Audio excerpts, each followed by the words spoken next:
Certa vez eu escutei dizer que a classe superior da sociedade, ela não busca mudança. A única coisa que ela almeja é estabelecer as coisas do jeito que estão. Também escutei dizer que a classe inferior da sociedade, ela não busca por mudanças, mas ela é revoltada.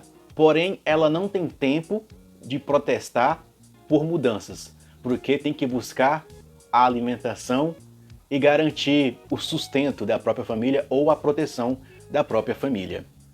Então, no meio termo, sobra aquela classe que não é pobre, mas também não é da elite. Essa classe, ela vai fomentar algumas mudanças na sociedade, ou seja, que vai ser conhecida como a classe média. Na Idade Média, ou da transição da Idade Média para a Idade Moderna, serão conhecidos como os burgueses. Mas antes de aprofundar no assunto aqui de hoje, deixa eu me apresentar. Olá, seja bem-vindo ao canal Aprendiz de Filósofo. Eu sou o Josinácio, tudo bem com você? Espero que você esteja bem. O tema de hoje eu vou abordar sobre democracia. Como eu abordei aí de forma simples e didática, existem três classes na sociedade, para a gente entender aqui. Existe a elite, existe a classe média e existe a classe baixa. Aqueles que estão lá em cima, eles não querem mudança, eles querem permanecer as coisas do jeito que estão, porque está dando certo para eles. A classe média, ou os burgueses, que na Idade Moderna era chamado, essas pessoas, elas queriam mudança na sociedade. Ou seja, queria que algo mudasse. E normalmente elas criavam ideias e espalhavam essas ideias não para a elite, mas sim para as massas. Ou seja, eles se tornavam representante das massas. Que nem hoje. Hoje, quando você vai votar, você vota em um representante político. E ele vai lá no Senado representar uma população. É por isso que nós temos o que nós chamamos de democracia. A democracia, ela é um conceito que ela vem desde lá da Grécia Antiga. Mas na Grécia Antiga, esse conceito estava sendo formado. Ele não era como nós conhecemos hoje. Na Grécia Antiga, apenas 5.000 pessoas ou 6.000 pessoas estavam aptas a participar da democracia.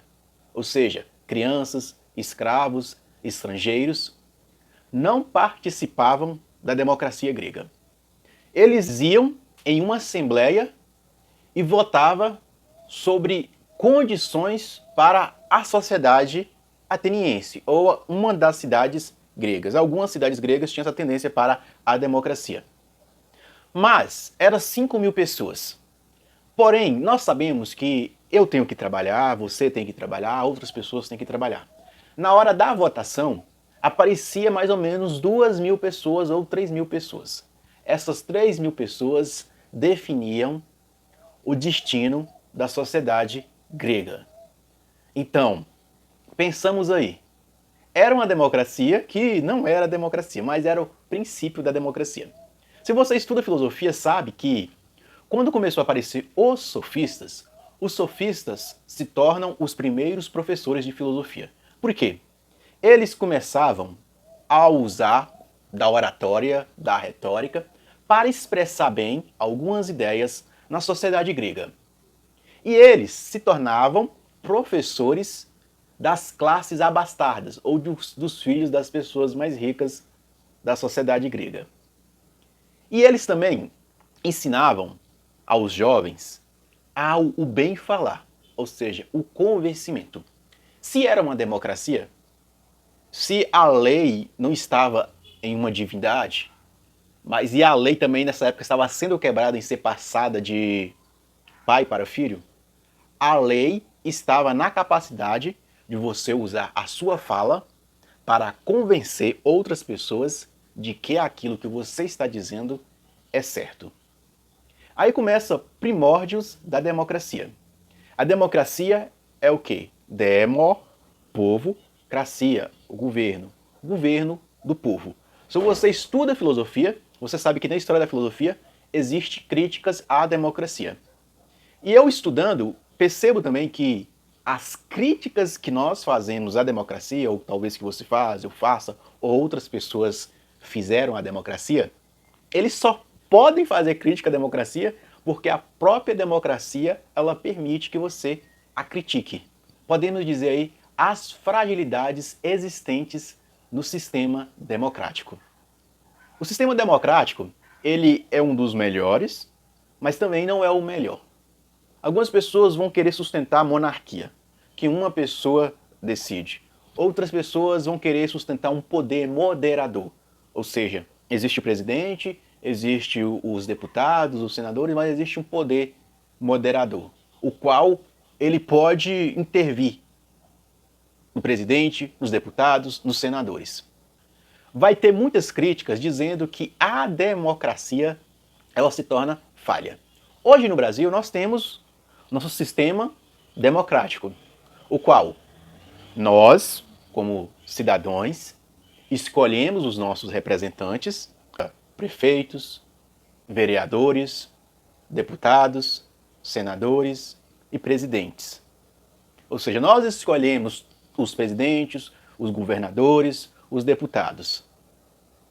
Mas nem sempre foi assim. Houve um tempo que o Brasil viveu sobre o Brasil colônia ou imperial. Ou seja, um rei de Portugal escolhia uma pessoa que ia mandar aqui no Brasil, que ia ser o representante do Brasil. Hoje nós temos um sistema político que é democrático, onde nós estamos escolhendo nossos representantes. Aquele que mais cativa, aquele que fala que vai resolver os problemas da sociedade, aquele que faz um discurso de acordo com a Constituição. Olha o que a Constituição prevê. A República Federativa do Brasil, formada pela união indissolúvel dos estados e municípios e do Distrito Federal, constitui-se um Estado democrático de direito e tem como fundamentos a soberania, a cidadania, dignidade da pessoa humana, os valores sociais do trabalho e da livre iniciativa e do pluralismo político.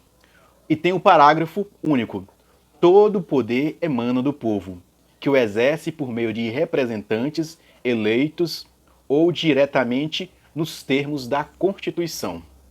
São poderes da União independentes e em harmonia entre si: legislativo, executivo e judiciário.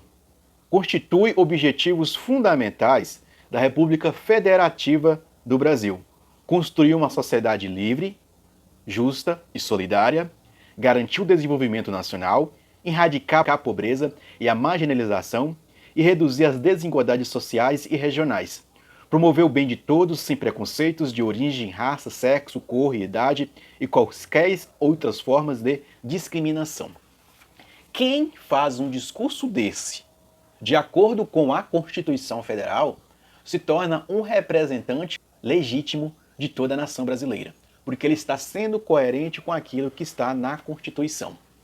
Mas o nosso sistema democrático, ele ainda está em construção. Ele está melhor do que o da Grécia, está melhor do que há 100 anos, porém nós estamos buscando cada vez mais aperfeiçoar esse sistema. Como eu já falei, ele tem fragilidades, que algumas pessoas dentro do sistema democrático podem até defender a anarquia. Alguns já apareceram aí defendendo o nazismo, alguns defendendo posições autoritárias, outros defendendo intervenção total do Estado na economia. Ou seja, o sistema democrático, ele permite algumas coisas como o conflito, a abertura e a rotatividade. O conflito é o quê? O sistema democrático tem que ter conflitos de ideias, seja elas liberais ou conservadoras, seja elas políticas ou religiosas.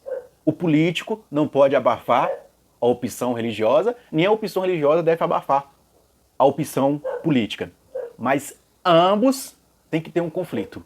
Do conflito nasce harmonia. Ou seja, segundo o que o próprio Heráclito, um filósofo grego, já dizia, existe um conflito na sociedade.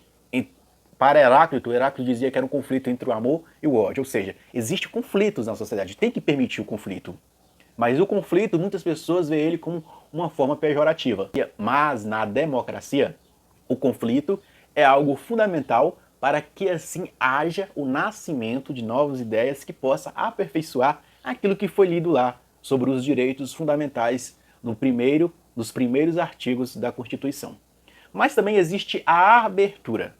A abertura da democracia seria a abertura para a educação e para a informação. Não somente o consumo de informação, mas com a informação que você obter, mas com a informação que você ter, você possa produzir algo e enriquecer o processo democrático. Mas também, na democracia, tem que ter a rotatividade. Significa que não pode ter um partido único, ou seja, um partido que fique sempre no poder. Ou seja, o lugar tem que ficar vazio, para que outras pessoas possam ter oportunidade de ocupar esse espaço e assim a democracia possa não simplesmente ela atender a elite, atender a classe média e atender a classe baixa, mas que a democracia possa ser um conflito entre essas três classes, mas também a democracia tem que ser a abertura para o conhecimento, para a interligação aí entre essas classes, e também tem que ser algo rotativo, que o governo não fique na mão de poucos. Como o nome já diz, democracia, o governo do povo. Então o povo, ele decide, não é à toa que a Constituição afirma que o poder emana do povo. Se o povo está decidindo, então vai ser isso. E muitas vezes, alguns políticos e alguns religiosos podem usar de má fé e usar os desejos do povo para suprir as suas necessidades ou para chegar ao poder. Como Sêneca já falava, um povo que está com fome é fácil de ser manipulado. Muito obrigado por me acompanhar até aqui e bons estudos de filosofia. Fui!